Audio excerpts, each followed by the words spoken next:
biggest challenges for leaders going forward is knowing what to do when you don't know what to do. Sounds crazy, doesn't it? But most leaders can empathize or understand what I'm speaking about when I say something like that.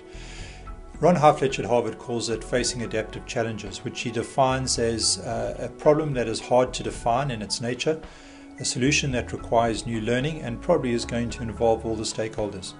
When it comes to teaching adaptive leadership, we use adaptive challenges in the classroom, and that typically would start out by asking the class whose responsibility is it to learn today. Invariably the class say it is ours and they accept that. I then suggest that leadership and strategic leadership can be taught in one of three ways. One would be to hold up a bottle that I got from Thailand called a leadership tonic. Drink this, go home, and you'll be a strategic leader. Being facetious, I know, but that's what one way would be. The second way we look at is to identify skill sets that are needed for executive leadership and teach and train according to those. That's very traditional, nothing wrong with it, and of course those skills are needed.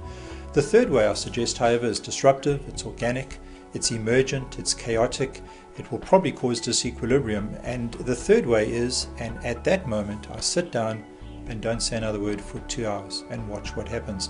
What that does in the classroom is it creates an adaptive challenge, knowing what to do when you don't know what to do. In my experience doing this globally, it has been one of the richest learning experiences because we learn best in disequilibrium. And so the willingness to create disequilibrium in our learning methodologies and processes, as well as our organizational cultural environments, is something that brave leaders are prepared to do to help themselves and others that they lead know what to do when they don't know what to do. I think that adaptive intelligence is going to be essential in the new world of work.